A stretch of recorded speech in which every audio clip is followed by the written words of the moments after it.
Christmas of 2019 was the year me and my two best friends, Mark and Tyler, decided to rent a cabin instead of doing the usual family stuff. We were all in our early 20s, living far from our families, all kind of burnt out from work, and honestly, the idea of lying around for a few days doing absolutely nothing sounded perfect. The cabin we found was about an hour outside of town, tucked halfway in the woods, but still technically in a neighborhood, if 10 other cabins spaced a mile apart counts as one. We got there on Christmas Eve, bringing tons of food, snacks, and beer, and Mark even brought over his Xbox. So we drank and played video games until 2 in the morning. It wasn't exactly a Hallmark holiday, but it was definitely fun. By the time we all went to our rooms to go to bed, I passed out almost immediately. The place was freezing, and the cabin creaked like every other old wooden building, but I was tired enough that none of it mattered, at least until I woke up. It was probably 3 or 4 in the morning, still pitch black outside. I didn't know what time it was exactly, but I knew I'd been asleep for a while, and that something woke me up. Soft, slow footsteps from the main living area. Not walking normally, more like someone taking careful steps, trying not to wake anyone. I blinked a few times, half asleep, and figured it had to be one of the guys, maybe getting water or using the bathroom. I laid there listening, waiting for the footsteps to go down the hall or to the bathroom door, but the sound just stayed in the same area, the creaking boards near the front of the cabin, almost pacing. I wanted to call out and ask if everything was okay, but I didn't feel like yelling from a dark room or going out there and startling them. Eventually, the footsteps stopped. The cabin settled back into silence. I rolled over and fell asleep again. When I finally got up in the morning, sunlight was coming in through the big living room windows, and the guys were already in the living room. First thing I did was jokingly ask who was creeping around at 4 in the morning. I expected some stupid answer from one of them about losing their phone while drunk or something. I don't know. But both of them gave me the exact same confused look. Mark said, "Dude, we all went to bed at 2. And Tyler shook his head, saying he didn't get up once. I laughed it off at first. I figured maybe I'd imagined it, or dreamed the sound and mistaken it as real. But then I glanced over toward the front door. The lock was undone. Not just the deadbolt, the handle lock too, fully unlocked. The door was still shut, but the locks weren't turned. I asked if either of them had gone outside this morning. They both said no, and when I pointed out the door, I saw both of their faces fall flat, as we all kind of realized I might have actually heard someone last night. I mean, we were all fairly sure that we had locked the door. But after a minute of thinking about it, Tyler said maybe the wind shook it loose, or maybe the old door just didn't latch right. You know, the usual excuses people make when they don't want to consider anything else. I think it was because all of us wanted to believe that it was nothing, that we eventually just let it go. We ate breakfast, bundled up in our winter coats because it was still absolutely freezing in the cabin, and spent the afternoon hanging around, playing video games, watching movies, and just having a good time.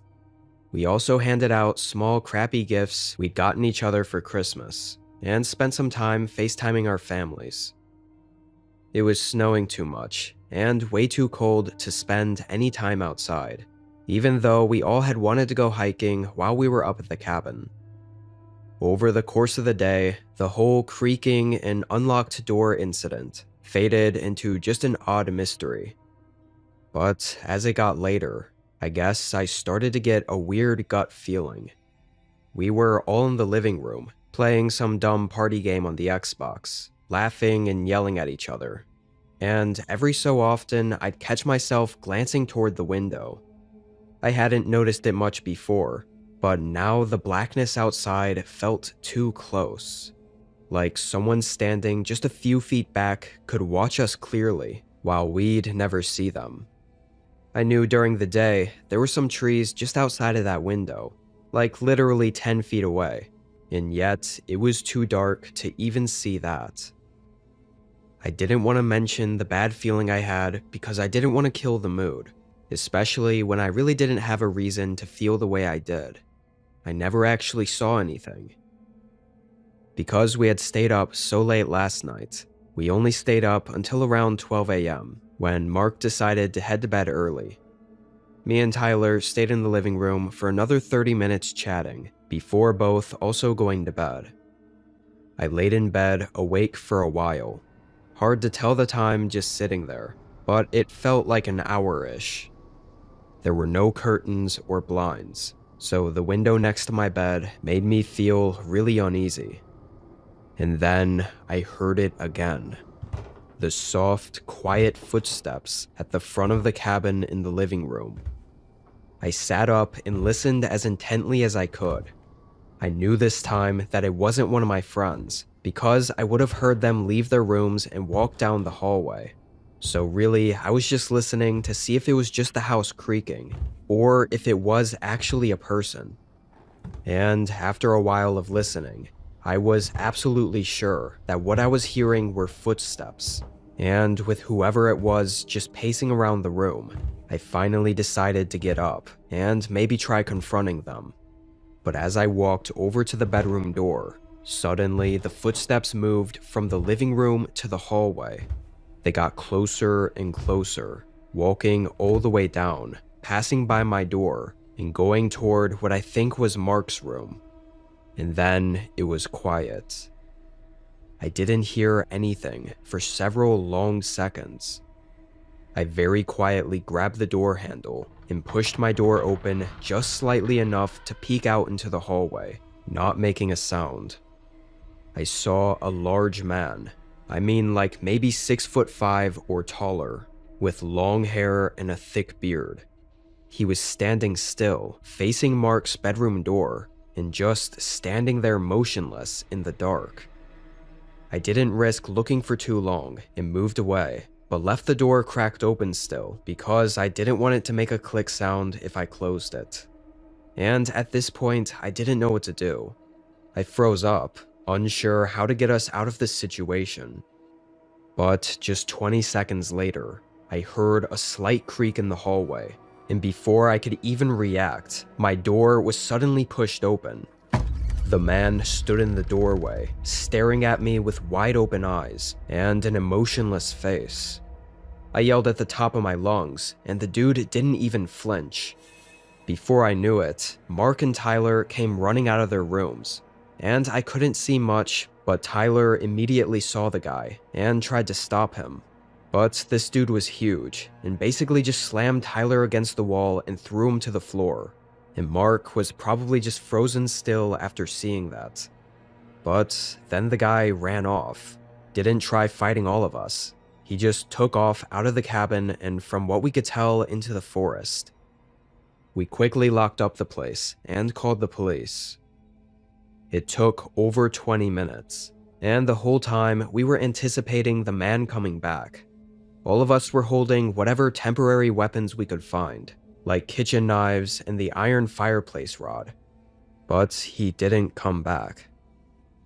Really, we got no answers, and most of the situation fell onto the owner of the cabin, as he was the one who had his cabin broken into.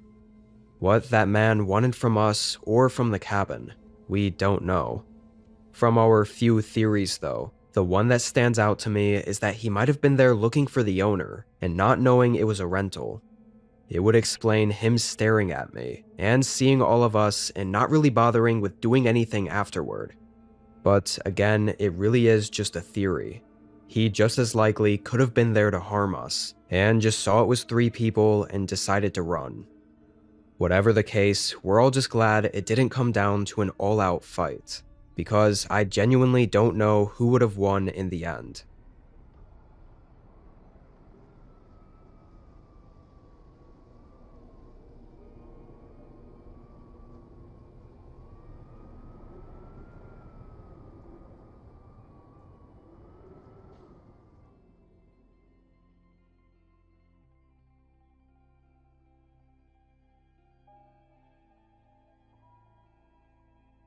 This happened in winter, right around Christmas time. I live with my girlfriend, who I'll name as Sarah, and being that we lived pretty far from our families, we almost always went on road trips around the holidays. This year, we were going to Sarah's family's home for Christmas. The drive was just under 11 hours. Usually this drive wasn't too bad, but maybe we just gotten lucky the years before. We packed and shoved all our bags and suitcases into the trunk, then left for the road trip on Christmas Eve, hoping to make it there at night and have all of Christmas Day with her family. First couple of hours were quiet. Think a lot of people had already done their driving for the holiday, so the roads weren't crowded. Eventually, I pulled off at a small gas station to top off the tank and just take a break for a minute before continuing the drive. There wasn't a single other car there. Sarah waited inside the car with the heat on, while I ran inside to pay for the gas and grab us some drinks. The wind was harsh and cold, and the lot hadn't been plowed yet, so there was basically half a foot of snow I had to run through just to get up to the building. I opened the door and walked in, and right away I noticed how quiet it was. I didn't see anyone. I looked around for a second, but figured they were probably in the back or something, and would come out once I was ready. I grabbed a couple of drinks and walked up to the counter, but nobody came up. I called out hello, and tried just peeking into the back room, but I didn't see anyone, or even hear anyone. I think the place was actually empty, even though the doors were unlocked and the lights were on. It was strange, but after a couple of minutes, I just put the drinks away and went back outside to hopefully at least be able to use the gas pump. As soon as I stepped out, I saw a guy standing at my girlfriend's window. Looked like he was trying to talk to her, knocking on the window and looking in. He was bundled up in heavy winter clothing, so aside from what he was wearing, I couldn't get a good look at him. I started hurrying over, but as soon as he saw me, he backed up and started quickly walking away. I got up to the car and watched as he continued walking down to the road. He clearly wasn't the missing worker at the gas station, so now I was even more concerned. I got in and asked Sarah what that guy was doing. She seemed a little flustered. She said he came up out of nowhere as soon as I walked in, and all the guy was saying was to roll down the window, constantly knocking on it. He didn't say why or really anything else.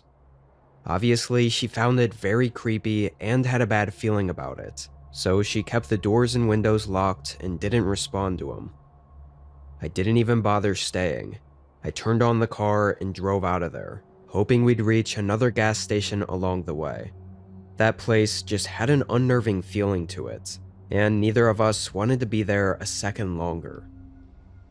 Unfortunately, because of that whole thing, we ended up having to take a detour to a different gas station, because along our main route, the next one was too far, and would have risked us running out of fuel in the middle of nowhere and in the freezing cold. And it became pretty clear that things were not going to work out the way we wanted. With the detour and the snow slowing us down, we were way behind. It was well into the night already, and we were still 4 hours away. Both of us were tired and figured we could stop at a cheap motel to sleep at for a few hours, and just arrive at the house early on Christmas morning instead. Sarah called her family to let them know, and I found a motel just on the side of the highway, a few miles down. The 24/7 motel sign was still on, but the parking lot was empty. I mean, Christmas Eve night is an odd one to spend at a motel. I pulled in and walked up to the door, feeling relieved to see a clerk inside. I got a small room for the night, and headed back out to get our travel bags and get us into the room. We were exhausted, and pretty much passed out within 30 minutes of getting inside. I set an alarm for 2 a.m. so that we could get up and make it to our family's house by 6 a.m. I think both of us slept like rocks. I never woke up once during the 5-ish hours we were sleeping. When my alarm went off, I groggily got up, not even wanting to get out of bed. I let Sarah sleep in for a bit while I packed what little we had. then went outside and tossed all the stuff in the back seat. It still looked like nobody else had come by the motel at night. It was incredibly cold, and the wind was awful. It wasn't even snowing that hard, but the wind was blowing all the snow dust up from the ground, making it hard to see. I ran back in and told Sarah it was time to go, then headed back to the front of the building to check us out of the room. I walked into the small office room where the clerk was, but they weren't there. I stood still for a moment, feeling the deja vu of what had happened at the gas station, but this time, obviously, I had seen them earlier. I took a few more steps closer to the desk, and again called out, but still nobody was there. However, I saw a bunch of papers all over the floor behind the desk. It looked like the worker had left in a hurry. I felt this really bad feeling start coming over me as I backed away and ran back out to get Sarah. I sprinted down the row of room doors, opening ours and telling Sarah we had to leave right now. She hurried out and into the car while I grabbed what was left, and then also got in.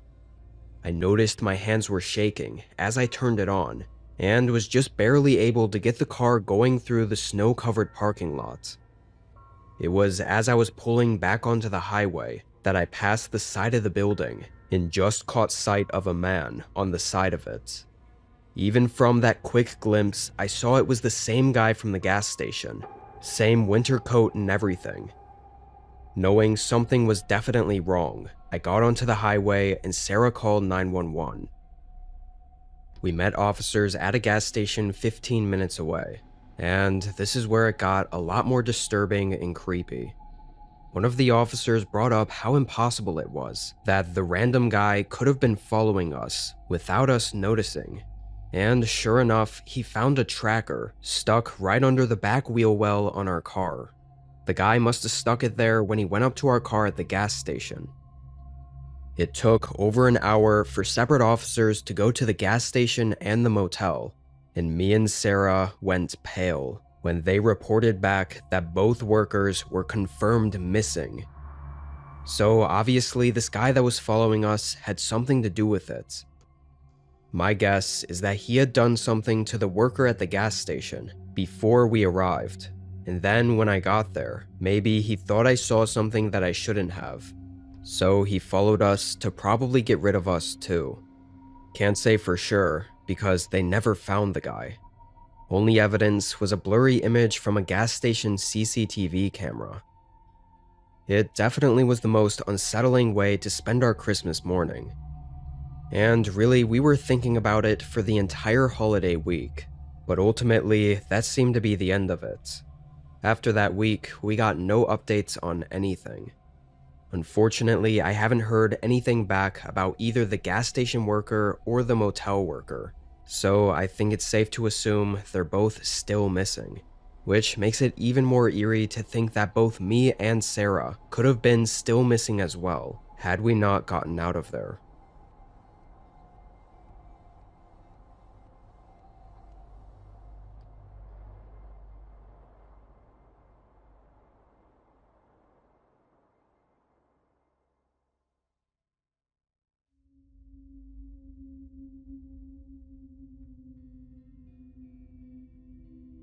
This was 2016.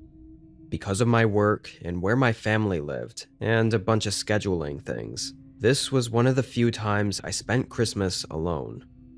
I had a nice, small house in a good neighborhood, and although being alone on the holiday wasn't great, I still enjoyed the day, either just staying in watching Christmas movies or going for walks around the neighborhood if the weather was decent.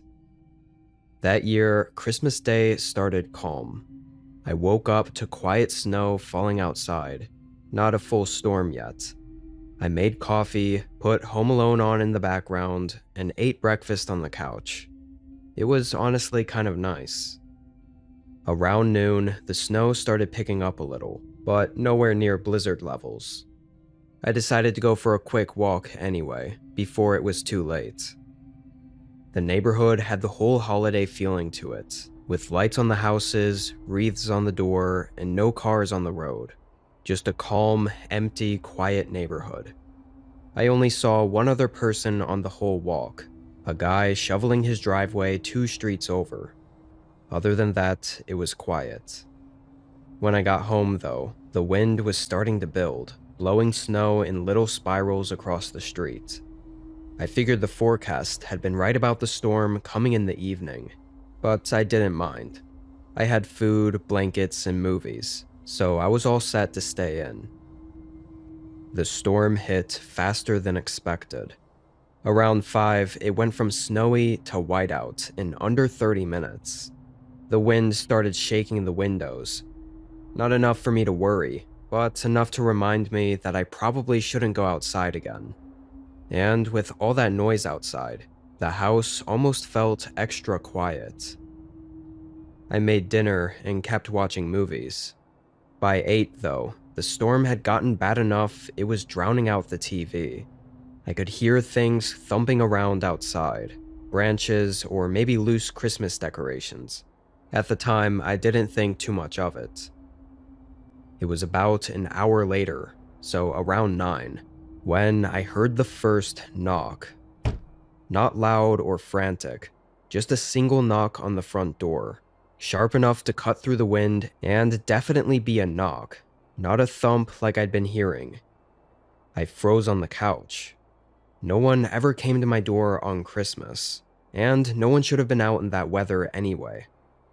I muted the TV and waited, listening. For a long moment, there was nothing but the storm. Then another knock, 3 this time. I got up and walked toward the door, but not close enough for anyone outside to be able to see me through the side window. I didn't say anything, didn't move the blinds either. I just listened. My door didn't have one of those holes you could look through. It just had the side windows, which, of course, if I looked through, then whoever was out there would also see me. I stood there until my nerves started catching up with me. I really couldn't hear much of anything over the storm, but whoever it was didn't knock again, and I figured I should probably just leave it. There was no way I was going to answer the door anyway. Eventually, I went back to the couch, still tense but trying to brush it off. I turned the movie back on, but it only took about 5 minutes for me to hear something else. I quickly paused the TV and listened. It was very faint, but sounded like something being dragged through the snow, slowly moving from the front door all the way around the house. I followed the sound with my eyes until it went up to the back door and stopped. There was no curtain or anything covering that door, so I was hesitant to even peer around the corner and look. But then there were those 3 knocks again. I almost couldn't believe it. I stood up and tried to slowly lean around the corner and look at the back door. Instantly, I saw a pair of eyes piercing in at me. It was so dark, though, I could only barely see the man before I moved back out of sight. What the hell was he doing here? I felt this was enough to call 911, even if nothing else happened, because of how creepy this was. I got my phone and got on the line with an operator. I still stayed in the living room, though, honestly just too scared to move and be seen by the man again. Something about the look in his eyes was horrifying. I think I was standing there on the phone for 2 to 3 minutes, when suddenly there was a slight scraping sound, and before I could even think of what it was, there was a sudden loud crash against the back door. I heard the glass shatter, and parts of the door slamming and falling onto the floor. The wind instantly flooded the house and covered up any other sounds I could have heard. I assumed the man got inside the house, but I couldn't hear any footsteps or anything, and there was no way I was going to look over there. I quickly hid behind the couch. Not the best hiding spot, but I didn't know what else to do. The fact that I couldn't see anything and couldn't hear anything other than the heavy winds made the next 5 minutes excruciatingly anxious and tense. I knew the man had to be walking around looking for me, or maybe stealing stuff from my house, but I didn't dare try looking. And then, finally, I heard knocks at the front door and a police officer's voice call out through the wind. I got up and sprinted to the door, letting the officer in. But the man was already gone. There were wet shoe prints going throughout parts of the house. I don't know if he was looking for me or what, but it seemed like after breaking in and barely searching, he just left. His shoe prints in the snow went toward the field in the backyard and were covered up by the blizzard within minutes. Even after the police left, I didn't sleep. I just sat on the edge of my bed with every light in the house on, listening to the wind rattle what was left of the back door. At some point, the storm let up, but the silence that followed felt even worse. Every creak in the house made me flinch. The officers returned when the sun came up to take another look. They told me they'd patrol the area for a while, but with the storm burying everything, there wasn't much else they could do. Before they left, one of them said something I still think about sometimes. He told me that with storms like that, it wasn't uncommon for people to wander, looking for unlocked houses, knowing the blizzard would cover their traces. But I mentioned the knocking and how he circled my home. The officer just shook his head. He said that some people test the doors first to see who answers, or if anyone does. So by not answering the first time, and then showing myself to him at the back door, if he was trying to find out whether I was alone, I basically gave him the answer. I never really realized how every small choice I made that night sort of led to what ended up happening. I just got insanely lucky that the man wasn't more determined to find me, because I can only imagine how things would have ended if he did.